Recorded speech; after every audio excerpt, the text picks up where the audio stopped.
Hello! Ahoy! Welcome to another episode of The Wave. My name is Adam. My name's Nick. Welcome back to the weekly news and chat show from the world famous Bottom of the Stream podcast. We're back for another week. We are indeed. Week 3 of Season 10? It is. Wow. Yeah. Season 10 is going really quickly. Amazing. That means, so last week on our movie show, which you can find here every Thursday, we talked about our first Patreon wildcard choice. We did indeed, yes. Of the season. A Korean movie called The Call. Yeah. Which, of the two movies we've seen so far this season, tops the stream table. Currently tops the stream table, is the better one. No Halle Berry in sight. No. It's quite a good little just timey-wimey horror movie. Just a magic time phone. Yes. Absolutely was a magic time phone. Why not? We can talk about anything on this show. But it was good. I thought it was a fun way to It was a spend a couple of hours. Strong start to the wildcard race for Season 10. Everybody's got to come all guns blazing now. Sure, if that's what you want to do. Yes, if that's what you want to do. If you want to win it, you're going to need to beat the call. And if you come back this Thursday, we're going to talk about a German comedy movie. A German comedy movie. The Hard Feelings? Yeah, I only said Hard Times, but that was a different movie we did a few seasons about ago. erections that we did a few seasons ago. Which was Irish. Hard Feelings doesn't star Jennifer Lawrence, who also had a film come out last year called Hard Feelings. Did you? Yes, it's not that film. Yeah, German comedies. Yeah. Interesting idea. It's like a teen sex comedy, isn't it? Yeah, it's sex education meets Big Mouth meets American Pie. Yeah. So, come back here on Thursday and we'll talk about that. Yeah, definitely will. How have you been, Nick? Pretty good. Yeah? Nothing that exciting springs to mind. I went for a long walk on last Sunday. Nice. With family to wear them all out. That was good. And did it work? It was a bit cold, but not as cold as it's been this week. Today it was really cold. It was like -5 this morning. I had to get a train. Oh wow. To go to this thing for work, and I wrapped up warm enough. I was like, I'll get there 10 minutes early, wait for the train. In the back of my mind, I was like, this train's going to be late because it's cold and our transport system will just fall apart. Yes. And I had to wait on the platform for 45 minutes. Oh no. And I was like so cold by the time the train came. It was -6.5 in my car on the way to work this morning. Stand outside in that. So from like 8 what o'clock, belong getting frostbite. From like 8 o'clock to 8:45, I was stood on this. Wow. Waiting for this train. And when I got to this thing, we had to do an icebreaker.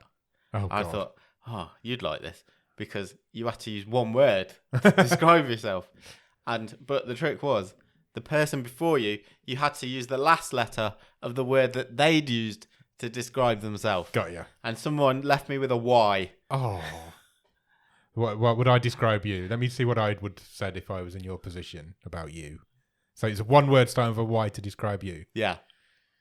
Oh, that's tough. Y is not the easiest letter. No, it isn't. The only one that comes to mind is youthful, but you're not that. I nearly said youthful. Did you? And that was going through my brain. And then I thought, why do I need to stick to the rules? And I didn't use one word. Because you're Nick, and why would you use one word? So I said, young at heart. Yeah, that's perfect. It's not one word, but when have you ever... Did you tell people that you've always broken that rule in the past? No, I didn't get into the explanation of why I was finding this funnier than anyone else in the room. So, I think if I'd have been in the room, I'd have laughed my head off at that. How have you been? I'm all right. I went away for the weekend last weekend. Yep. Hence the reason the podcasts were a bit rushed out. Apologies if there was any editing issues in them. I don't think there was. Nobody said anything. We didn't do any editing, do we? No. Well, fine. I went to Centre Parks for a weekend, so that was quite nice. Good. Did you have a good time? I did. I had a great time. Really good time. Really good fun. Definitely going to go more often, I think. I've come back full of a cold, which hopefully nobody can pick up on the mics. That's because you have been near general public. It's because I've been outside, for one, which I never do. And I've been in water, which I've also never do. And I've been near the general public, which, again, don't very often And in do. water with the general public. In water with the general public, yes. And a young niece of mine who... Kids are always ill. Germ factories. Yeah, exactly. So I've come back full of a cold, but apart from that, I'm okay. It was good. It was good. I've not had a lot of time to do anything else, as in watching and stuff, but we'll come to that later on. Okay, that's fine.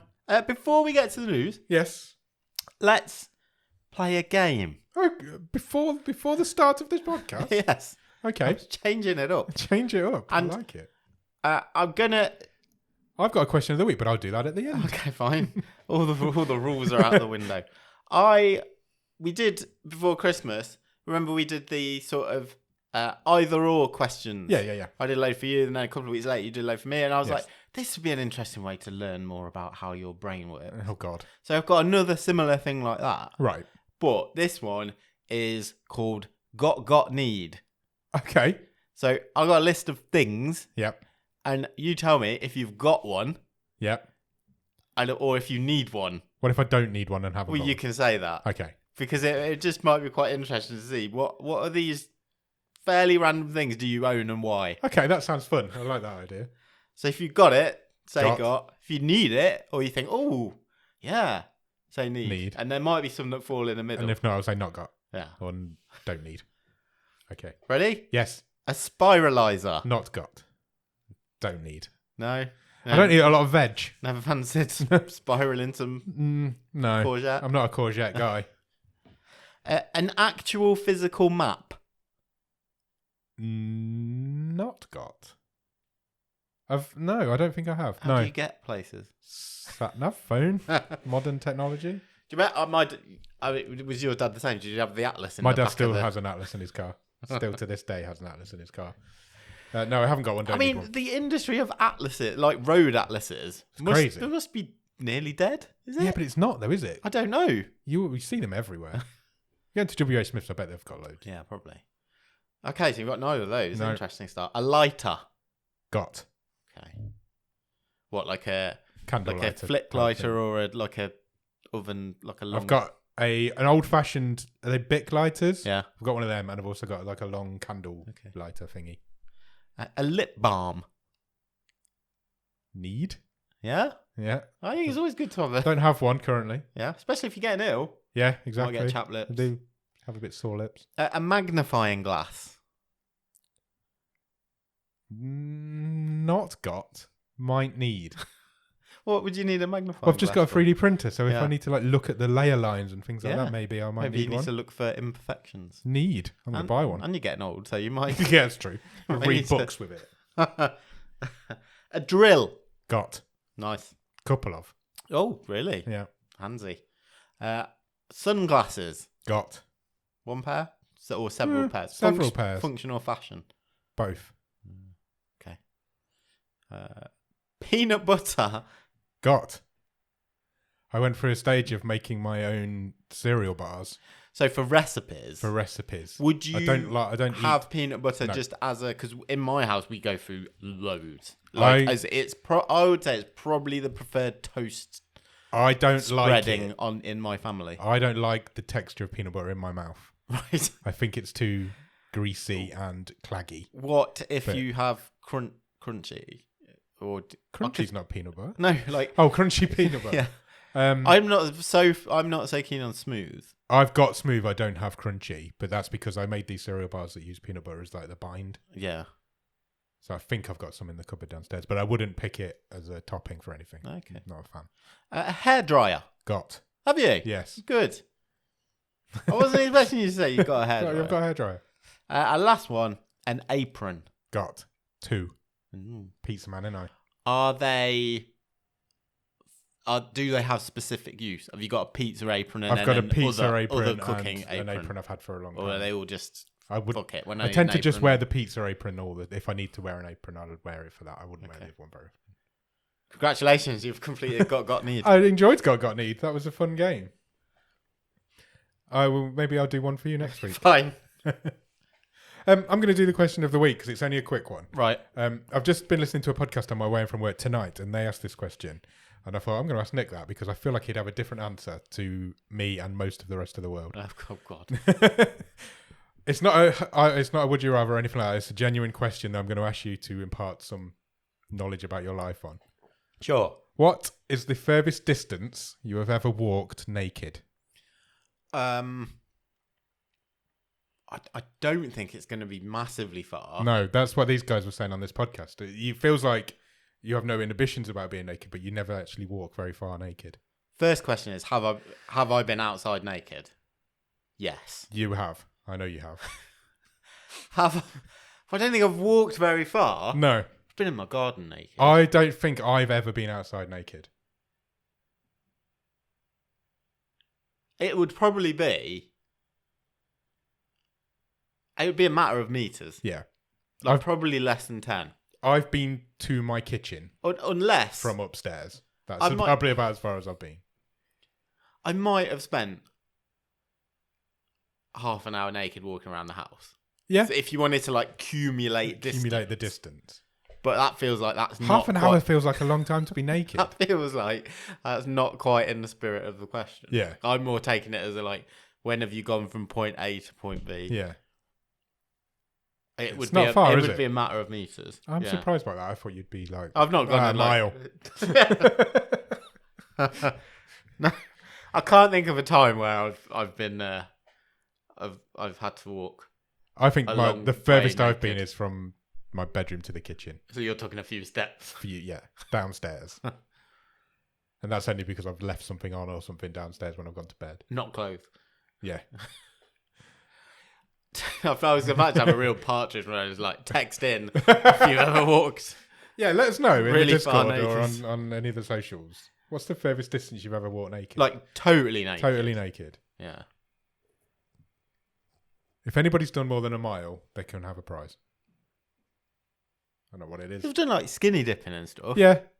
But that's not water swimming. Yeah. Did you walk to the skinny dipping naked? Yeah. Like from From like either the room or the... That's quite a distance then, maybe. Or the sunbed. It wasn't... Oh, it doesn't matter. But anyway... That was 20 years ago this year. Yeah. Anyway. Good times. Yeah, I thought that was quite an interesting one. It made me laugh when they were talking about it on this podcast I've just been listening to. Right, shall we do some Netflix news? Sure. Which one of these three links am I let's start with the non-Netflix news. So okay.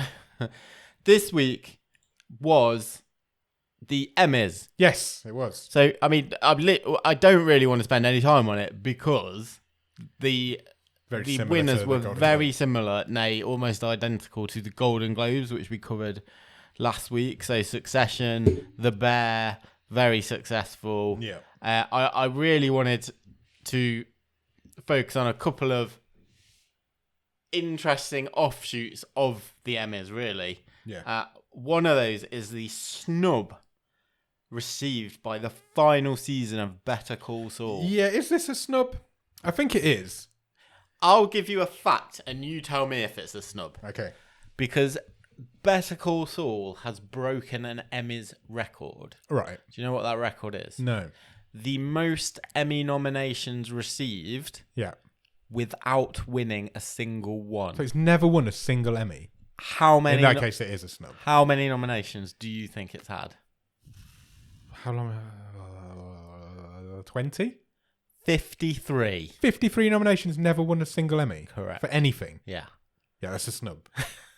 It's just a massive snub. That's insane, is an incredible TV show. Yeah, that is insane. I had no idea that was the case. That has absolutely blown my mind.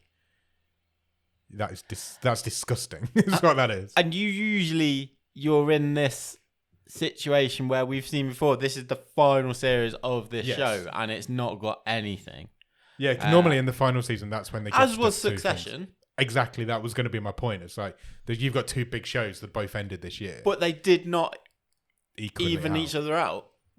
If there's anybody better in the last season of Succession than there is Bob Odenkirk in the last season of Better Call Saul, Rhea Seehorn's never won an acting award. That's disgusting. That makes me feel physically ill. Excuse me. That makes me feel ill. Bob Odenkirk in the last season of Better Call Saul is as good as anybody ever was in Breaking Bad. I don't disagree. And if anybody in Succession is better than that, who won Best Actor? Kieran Culkin. Yeah, who you also won the Golden Globe. Kieran Culkin is no way. I've not seen Succession. I've no interest in watching it. But there's no way he's better than Bob Odenkirk in Better Call Saul. I'm not having it. I also, we'll just quickly mention, also Beef won a lot in terms of the limited series and also the actors for that time. But we've heard before that it's not not been commissioned, but they're looking at a second season. Yeah. And then it's like, well, you can't take the award back because then it's not a limited series. That's a good point. It's season 2.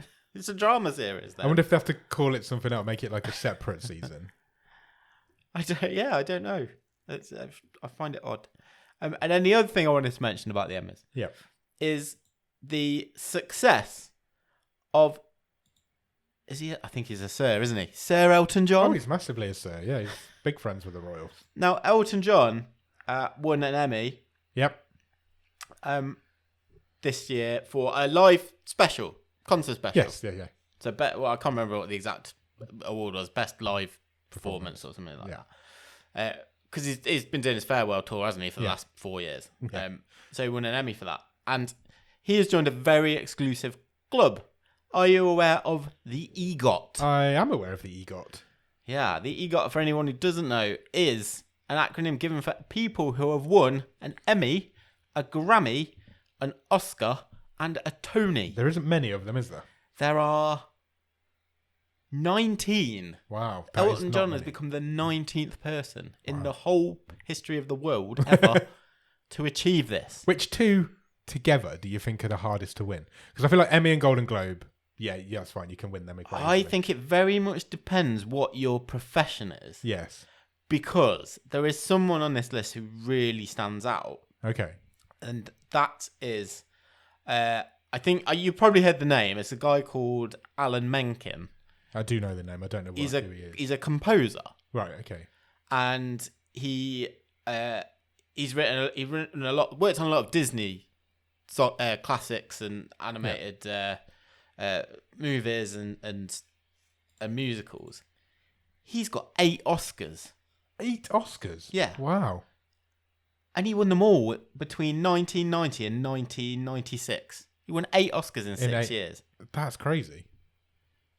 This guy, he's got... That's more Oscars than there are awards. Yeah. He's got 11 Grammys. Wow. But only 1 Tony and 1 Emmy. So he has absolutely smashed in terms of number of awards. Smashed.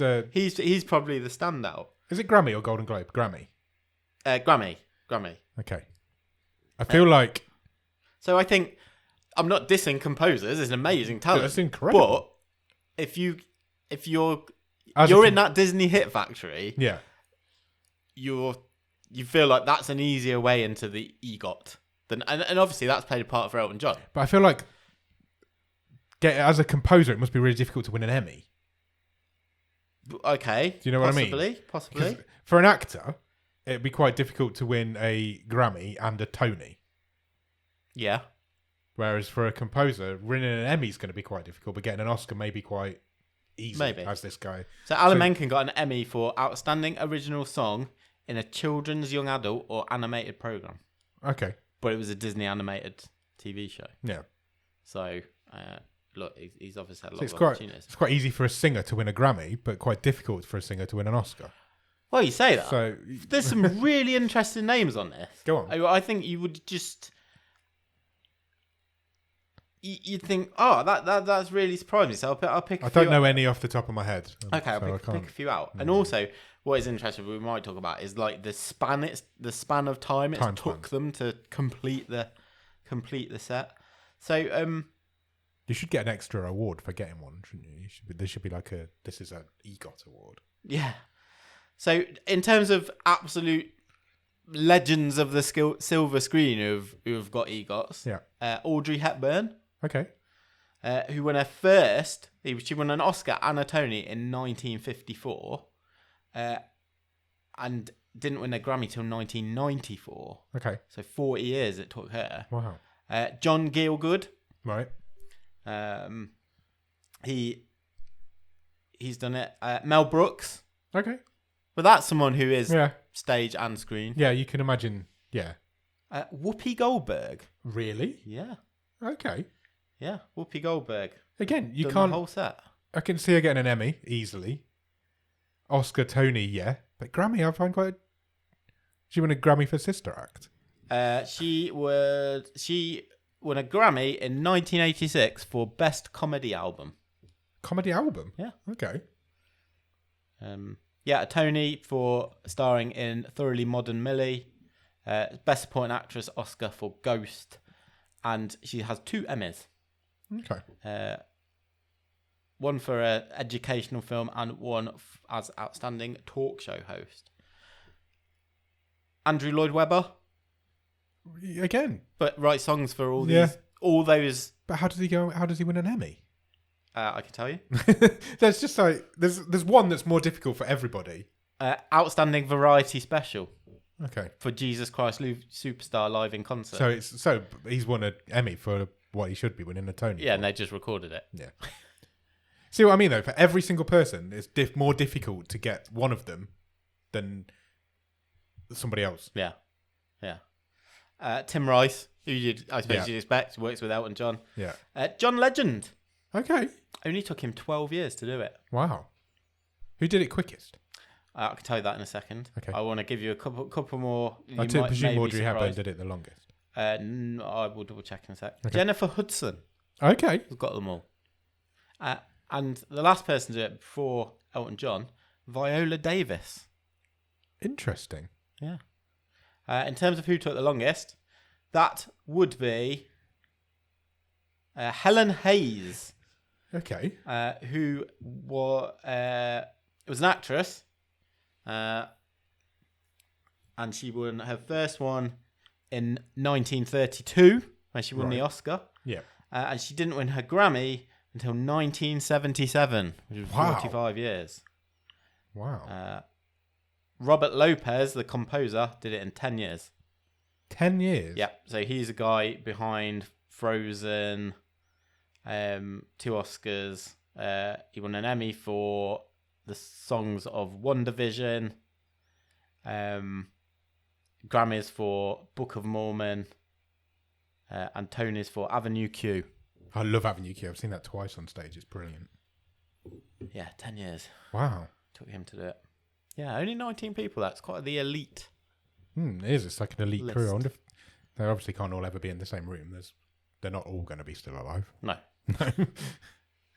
How many are alive?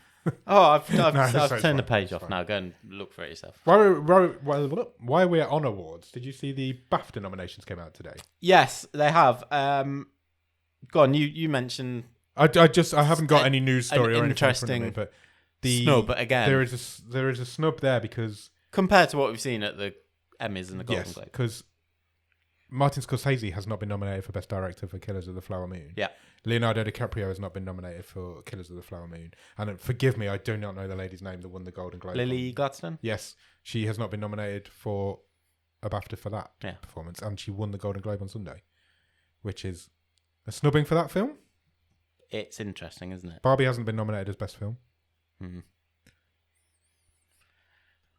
People need to get over themselves. Barbie's a brilliant film. Really is. You telling me Barbie's not one of the how many do they nominate? 6, 8 best films of the year? Yeah. BAFTAs do it different because they do. BAFTAs do. I think they do 6 best films and then they do like 10 best British films. Yeah. Because Oppenheimer's been nominated for best film, but Poor Things has been nominated, which I just went to see the other week. Yeah. For best British film, and they're the 2 that've got the most nominations. Okay. Yeah, the BAFTAs is always an interesting one. Good. Right, let's move on to Netflix news. Let's do it. And this week, Netflix games head Mike Verdu has been talking, and he has said Netflix is not currently building any more interactive shows. Oh, okay, like Bandersnatch and things like that. Yes, and there was a rom-com one recently, wasn't there? Yes. We've seen the Kimmy Schmidt one. Bear Grylls has done a couple, yeah. Verdu said, we are not building those specific experiences anymore. Okay. We think the concept set a ceiling on what was possible, and it wasn't helped by its very limiting technology. But he added, Netflix had learned a lot from these programs, but we think we are going to be pivoting into interactive narrative games. Okay, that makes more sense. So I think these will be like your companion games to some of the big releases going forward. Surprised they're being limited by technology. I don't feel like anybody's being limited by technology at the minute. I feel like with AI and things like that, anything is possible. Yeah, it feels like a bit like giving up to me. Yeah, Oh, come it on, does, lads. yeah. We'll just focus Yeah, on the Netflix. games instead.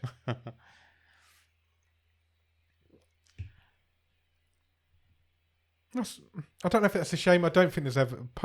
Has there ever been a good one? I mean, I've never watched Bandersnatch. Bandersnatch is... I was really disappointed by the Kimmy Schmidt one. Yeah, I was as well. I felt like it was directing me. Yeah, massively. 100% it was. There was half-assed attempt. Bandersnatch is okay. Was there a wrestling one? I feel like there was a wrestling one with the Undertaker and I think some people. Yeah, like but that. I think they were sort of mostly proof of concept ones. There was Yeah. like some quizzy ones as well. Yeah, there was. Yeah. Um, Okay. I don't think I missed that.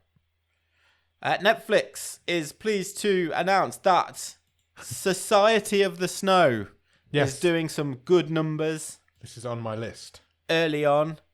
In fact, in its first 11 days after release, it has hit 51 million views. That's good for a foreign language movie. Yes. If it carries on with the same sort of numbers in its first month or so, it is set to enter the top 10 best ever performances by a non-English language movie. Its debut, i.e. its first weekend, was the third best ever on Netflix by a non-English language movie, behind only Troll and Nowhere, which was last year, wasn't it? It was. It's critically getting some really good. It really is. Good buzz. I've added it to my list, but I was hoping somebody else would watch it first because it's quite long. Oh, is it? And I wanted to. Yeah, I think it's like 2.5 hours long. So I wanted to get some reviews of it. I feel like I watched Alive a lot when I was. It's like a remake of Alive. Yeah, it's the same story. Yeah. Yeah. I would like to get. I will get to it eventually. I will do it this weekend. That's my commitment to you, and I will talk about it next week. Okay. Netflix has, well, actually, no. Netflix has not announced. Okay. This announcement has come from author R.L. Stein. Oh right, yeah. Who has tweeted? No, he hasn't. He's X'd. whatever that is. He X'd the following. Movie news. I can finally announce that a new Fear Street movie is about to go into production at Netflix. All right. It is based on my Fear Street book, The Prom Queen. Good news. I thought we were done with them. I wasn't expecting any more. Yeah, this is obviously the fourth Fear Street movie from his series of books. How were they 3 years ago? Yeah, that's That crazy, is isn't it? crazy. Well, yeah, but they were Halloween, so really it's only 2 in a couple of months, isn't it? Can you tell by this website that I've been looking at new settees on the internet? That all of the adverts are for sofas. The book, we haven't got a synopsis of the movie, but the book's description, synopsis, blurb, that's the word for books. A spring night, a soft moonlight, 5 beautiful prom queen candidates, dancing couples at the shady side high prom. These should be the ingredients for romance, but stir in one brutal murder, then another, and the recipe quickly turns to horror. Oh, sounds good. Yeah.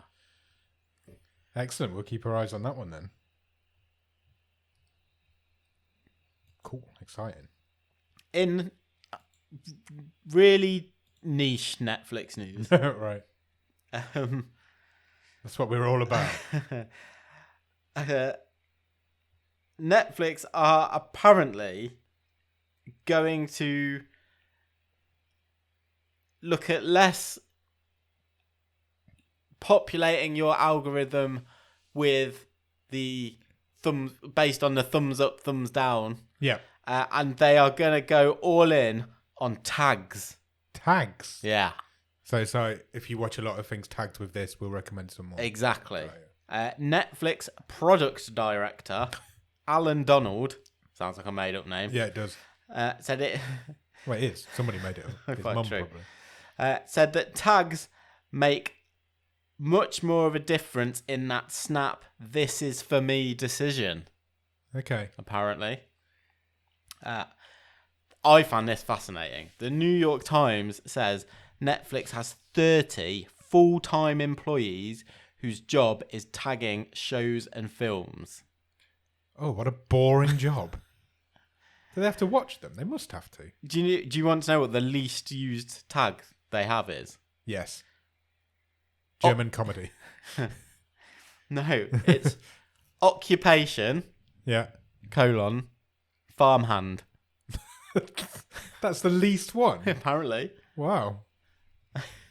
Like, there's not many films about farmhands. Apparently. We've seen at least 2 films with farmhands in.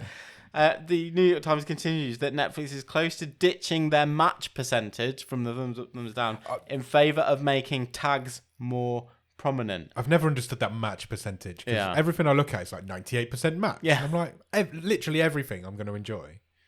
And then I watch something and it's like, you will love this. And it's like, this was shit. Yeah, exactly. A representative from Netflix confirms in the New York Times Netflix is likely to remove the percentage in order to make tagging more prominent. Oh, Jesus. Can you imagine some of the shit we're going to get recommended in our normal day-to-day algorithms?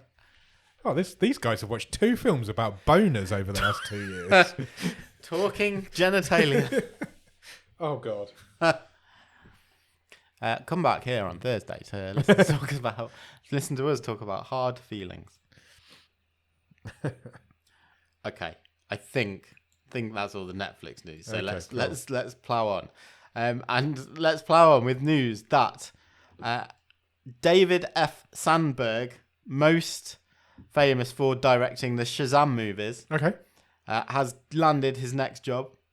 And he will be making a movie adaptation of the horror video game Until Dawn. Oh, amazing.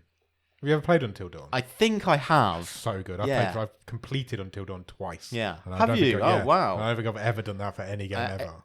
2015 that game came out. Yeah, couldn't believe it. I remember going to buy it. What's it about? It's a slasher movie. It's what we were just talking about, interactive stories. Yeah. It's basically what it is. It's a load of guys go up to a cabin in the woods. Sure. Ski lodge. I think it is a ski lodge. And they get attacked by this guy who's trying to kill them all. Okay. It stars Rami Malek is in the game. Yep. And Hayden Panettiere. Oh, nice. They're both in it. And it is brilliant. It's basically decision making. So yeah, should this character go this way or this way? Or it's brilliant. I love Until Dawn. That's very exciting. There's a really good VR roller coaster game based on Until Dawn. Oh, cool. It was really good. It's a bit old now. The sequel was shocking. Well, it's in production, so excellent. That's exciting. I look forward to that. I wonder if they'll get Rami Malek and Hayden Panettiere in it. Why not? I feel like one would be easier than the other. News now on a promising young talent getting a new role. Okay. June Squibb has signed up. Of this parish, June Squibb. That's why I wanted to bring it up. Our favourite, is it nonagenarian? She's definitely in the 90s. Yeah. She's a nonna. Is that what you're saying? Yeah. Has signed up for a voice role in Inside Out 2. Oh, brilliant. Yeah. How old is June Squibb? I'm sure she's been on the show twice. Yes, twice. We've seen her on bottom of the stream. She is 94 currently. Yeah, she was in The Humans. She was. Last and season. Would You Rather? Yeah. Yeah.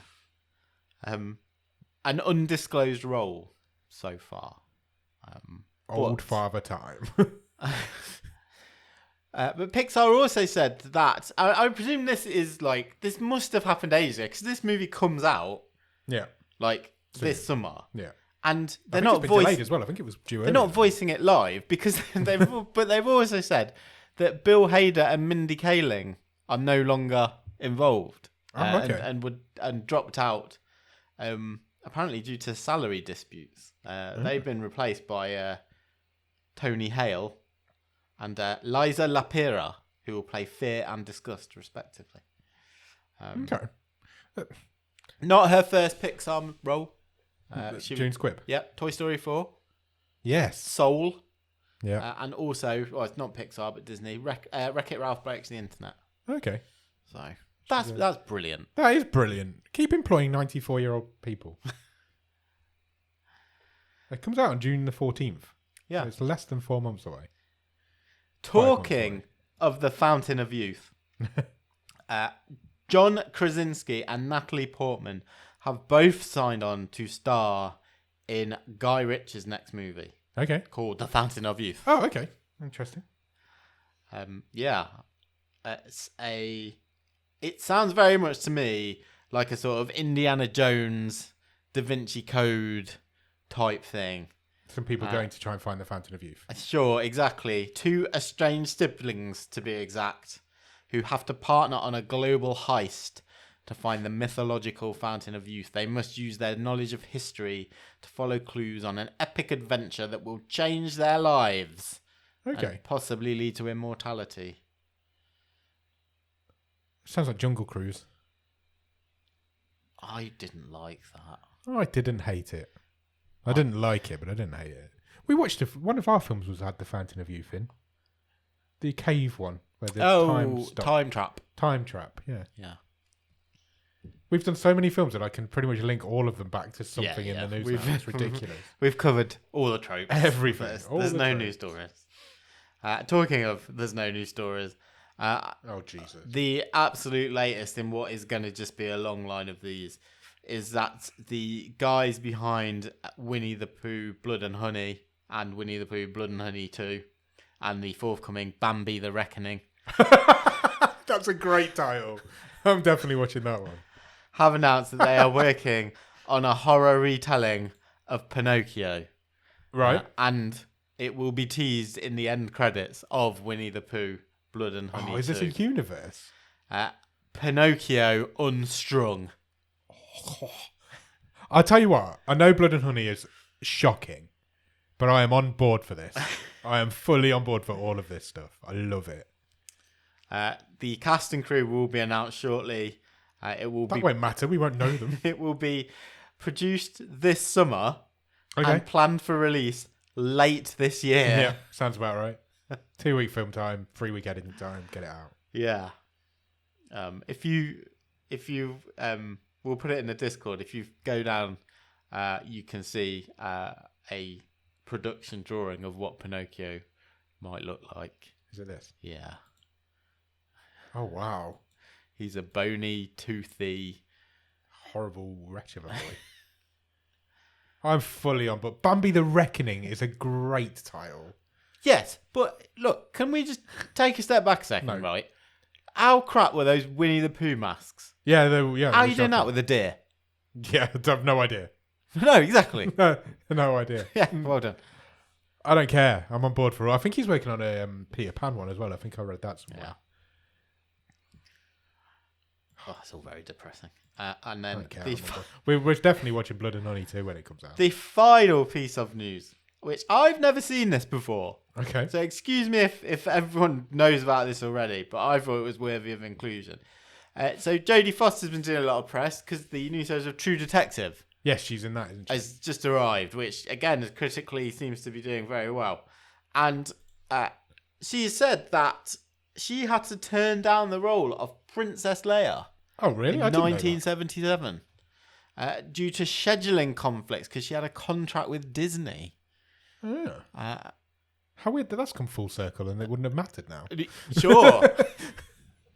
How strange. That's it. That's the news. I just thought that was really interesting. I did not know that was a thing. I never knew that had been offered to anyone else. Has Jodie Foster made that up? Who are we to say? Just Jodie Foster. That's all the news. Excellent. Good news. Well done. Have you watched anything good at the top of the stream? I've mostly watched. I must say it didn't have my attention completely. Okay. The Netflix hit series that everyone seems to be talking about / watched. Fool Me Once. I haven't watched it, but everybody in the whole world apart from me has. Any good? You don't. Your face doesn't shout that it was good. Look, it was. I think it was a good hook. The first couple of episodes. Yeah. It gets increasingly stupid, and then I find it really.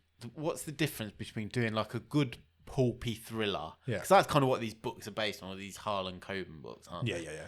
That's what he does, isn't it? Versus it just veering into. I find it difficult to withhold my disbelief at some of the lurches in plot. Okay. I might whisper it. I don't think Michelle Keegan was very good. You can't say that. Everyone's saying how good she is. I was listening to a podcast, and I think it was Ed Gamble was talking about it, and he said he lost it completely when somebody's phone rang, and instead of the name coming up of who it was, it said sister-in-law. Yeah, it's that sort of thing. Who stirs their name in the phone as sister-in-law? And then Yeah. apparently when Joanna Lumley rang, her picture came up on the phone, and it was her press shot from the TV show. Nice. And I'm like, yeah, I think I would have lost it at that point as well. He's like, I gave up on it at that point. It has made me think I'm going to store all my family members in my phone as what they are to me rather than their names. Nice. Like brother, sister-in-law, mum. I'd store I you think in my mum is in there as mum, to be fair. I'd store you in my phone as podcast associate. Podcast co-host. Yeah. Do it. Let's do it to each other. Who's texting you? My podcast co-host. Other than that, I've carried on watching The Traitors, which I don't want to talk about, other than to say it's still amazing. It's the best show on TV. Yeah. It's Quite as simple as that. I hate a reality TV show, and I will go to bat for The Traitors with anybody. I think it is incredible. How about you? I've been away, as I said, so I haven't watched an awful lot of stuff. And I went with my brother, and he took a Fire Stick with him. Yeah. So we was like, we'll watch Netflix or something. Didn't take the remote, did he? Oh, nice. So on Saturday night, I had to That watch. so sounds like your brother. On Saturday night, I had to watch Anton Deck and Michael McIntyre, and I'm like, this is a holiday. It was like having a holiday from real life. Although the Anton Deck show's not bad. I'm never going to watch it again. I have watched. I am up to date with Percy Jackson and the Olympians on Okay. Disney Plus. I think I will watch this with my eldest daughter. Oh, she will love it. Yeah. I am very much enjoying it. It's really good. The guy, I don't know much about Percy Jackson. I haven't even seen the movie. Yeah. I don't know much about the stories or anything, but the guy who's playing, the kid from the Adam Project is playing Percy Jackson, and I just thought of something else to watch that Okay. we've got to mention. okay, Sorry. he's brilliant in it, and he's playing it really well, and all the other kids in it are really good. Cool. Edge turned up in it the other night. Yeah, I've heard is he one of the He's gods? Ares, I Okay. think. So yeah, I did The wrestler, not the guitarist. No, yeah, that'd be even weirder. Yeah, I was watching it. I was like, that sounds like Edge's voice, you know. And you're just like, and I looked at the screen. I was like, oh, that is Edge. How weird. So yeah, I've been watching that. I've also watched a bit more of the Brother's Son, Yes. the Michelle Yeoh's new Netflix show. That's quite good. It's quite entertaining. It's very much tongue-in-cheek, martial arty movie, Yeah. TV show. Yeah, I'm enjoying it. It's quite good. Cool. I think that's all I've watched. Did you not watch on your holiday? Go on. Because you could have done the relaunch of Gladiators. I saw the last two games and the finale because we'd been swimming and we just got back as we turned it on. But I haven't seen it all. my eldest daughter loved it. Really? Like properly was into it. That's good. Because that's what it's aimed at, isn't it? Yeah. It's not aimed at us. Because we said, "Oh, God, give this a go." Because we used to watch it when used we to were watch it when kids, we were and- kids yeah. on a Saturday night, and I really enjoyed it. The point I turned it on was when that guy pulled his leg. He was doing gauntlet and Yeah. he pulled a muscle in his leg or Yeah. something. That's when we turned it on. That just happened. Yeah, it felt very much like I was watching the Gladiators. very They much, hadn't yeah. changed much about it. I think I think there'll be more new games as the Yeah, I'm series sure there will, goes and on. more new Gladiators But as well, essentially, so. it's not the format is exactly the same. I wonder if they're all sleeping with each other and doing drugs backstage like they were back then. That was a great document. It was on really. Netflix. If you've not watched that Gladiators documentary on Netflix, check that out. It was really good. So yeah, I think that will that my family will definitely go back for more on that. I think I'll probably watch a bit more of that. Yeah, Awesome. I didn't get to see it all, but I did see the end. I'm genuinely racking my brains to think if there's anything else, and I don't think there is this week. I Fine. think that is it. Awesome. Cool. I've totally lost track of time. How are we Me doing too. for time? Let's have a look. Oh, we're doing all right. Should we quickly run through the top 10s? Yeah, We we've haven't not done that this season. It doesn't feel like we've done it for a long time. That's because we had We've got other Christmas stuff off. to do. Well, yeah, that's true. So should we start with films? Sure. Top 10 films in the UK. Currently at number 10 is Sing 2. I watched that over Christmas. Did you? Yeah, so Did you enjoy it? I went to the cinema to see that. Oh, I was okay till Bono came on. Yeah, I thought the same thing. I thought exactly the same thing. Number 9, The Wolf and the Lion. Okay. Any ideas what that is? It looks like it'd make me cry. Yeah, it does, doesn't it? Oh, that wolf's well cute. I think Yeah. it would. Do you think Second they'll end week up in the not top getting 10? on? Oh, Nature and all that. No, it doesn't look like it's going to be aggressive. I think they're going to be friendly. That's what it wants you to think. Number 8, Edge of Darkness. Oh, Mel Gibson. Mel Gibson pointing a Whatever gun at me. happened to him? What did ever happen to him?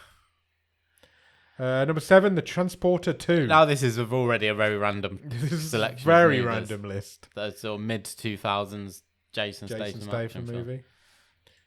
Number 6 is Dune. Okay. Dune? Whichever you prefer. I don't prefer any of them because it's awful. You'll still go to the sequel. I absolutely will not go to see the sequel. I'm quite excited about the next one. I noticed the next one was on Netflix, and I'm like, shall I? And I haven't yet. No, I haven't yet either. But I kind of want to. Quickly on Dune. Yeah. I will not go and see Dune 2 because I hated Dune so much, but that will be the first Timothée Chalamet film that I haven't seen. You'll do it at some point. I won't. You'll have to be a completist. I'm not going to. Number 5 on the list is Morbius. Yeah. I feel like I need to. Me too. Just to see how bad it actually is. But it's doing all right. It's number 5 on the list. First week in the chart. This list is mainly first weeks on the charts. Yeah. Refresh from Netflix. Number 4, The Proposal. It's not new films. They're just new to Netflix. Ryan Reynolds and Sandra Bullock. Yeah, from late 90s, early 2000s. No, it will be about 2008, something like that. I don't know exactly.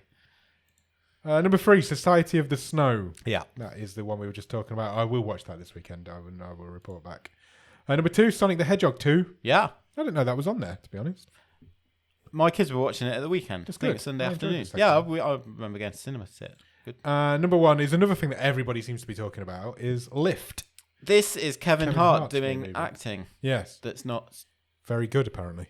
Well, I was going to say not his usual not comedy. comedic. He's put a turtleneck on. Does that mean is that how you try and be serious? Everybody in the back. It's a heist film on a It is on plane, a plane, isn't it? yeah. So he's at the forefront of this picture, and everybody standing behind him looks like they're thinking, "Is that Kevin Hart?" There's like 6 people standing behind him, and none of them look like they can believe. This guy looks like he can't believe he's there in the first place, but everybody else looks like. Well, what's with the olive filter on it as well? It's just. Movie posters are so shit, aren't this they? one is. Look, there's a plane here, but then there's also a wall here. Doesn't make any sense. Right, should we move on to TV shows? Yes, please. TV shows in the UK. Currently number 10 is The Stranger. I feel like people have gone. People are rewatching their Harlan Corbin stuff. Number 9, Ricky Gervais Armageddon. Let's quickly move on. Number 8, Boy Swallows Universe. This is next on my list. I remember talking about this ages ago. ago. that it was in production, and I've seen the trailer, and I'm really looking forward to watching it. 100%. As soon as I finish The Brother's Son, that will be my next show that I go to. But I've heard really good things about it as well. I'm hearing really good reviews on it. It's definitely next on my list. Number 7 is Louder Milk. Oh, it's got. I don't know what it is. Nor do I. But it's got Ron Livingston in it. I really like Ron Livingston. I can't say I've heard of that. It looks like it's only just come out. Season 1 is the second week on the charts. I might check that up. Look that up after this. Number 6 is The Deceived, season 1. They look like moody. Is that another Harlan Coben thing? Maybe. That guy with the beard, I recognise him from that sort of thing. Yeah, Is I don't that recognise that Irish title, but it might very well be. Number 5 is You Are What You Eat, a twin experiment. Okay. This is the new documentary that Netflix have produced. Have you heard about it? No, I haven't. So they're basically taken 2 twins and... 4 people? No. A set of, I think there's more than a set of twins. Okay. There's a set of twins, but one's having a vegan diet and one isn't. Right. And it's to see the health benefits of 2 people who are identical. I'm with you. Going on different diets. I think that's what it is. And number 4 is Safe. That's the one Harlan Coben show that I have seen. That's the one. I've seen that one. Michael C. Hall in. That was. I think it was the first one. It was all right. Yeah, it was fine. Number 3 is The Brother's Son, as I just mentioned. That's the one I'm currently in the middle of. I think I've done 4. It's quite entertaining. He had a fight with a guy in a dinosaur costume the other day. Nice. It's that sort of tongue-in-cheek martial arts movie humour. Number 2, I Am a Stalker. This is another true crime documentary that's interviewing people. Is it interviews with actual criminal stalkers? Stalkers, yeah. Okay. And number 1 is Harlan Coben's Fool Me Once with Michelle Keegan and Joanna Lumley. Yeah. It's getting all sorts of the good numbers. It's only been out a couple of weeks, but it's doing really well. People just tend to love his stuff. It's just bubblegum TV, isn't it? It's just bubblegum for the eyes. It's just easy to watch. And that's your top 10s for the week. Good stuff. Good stuff indeed. Right, I think we've done a wave. I should say so. I don't think we've missed anything there, do you? I don't. There was a request for a real talk. Oh, was there? In the Discord. Okay. But I think maybe let's it was in the wrong channel. Okay. So we'll put it back out. Was that why I was away? I don't think I've seen that. We'll let's throw it together for next week. Okay, that's good. So the return of Real Talk next week. That's exciting. Cool. So yeah, we'll go away now. We're going to talk about the German comedy Hard Feelings. We sure are. And come back on Thursday to listen to that episode. I'm going downstairs to look and see if you've really got a spiralizer, because I think you might have. Go and have a look if you want. If you can find one, I'll spiralize you something, but I haven't. Excellent. Thank you for that. And we'll be back on Thursday. Cheers. Bye.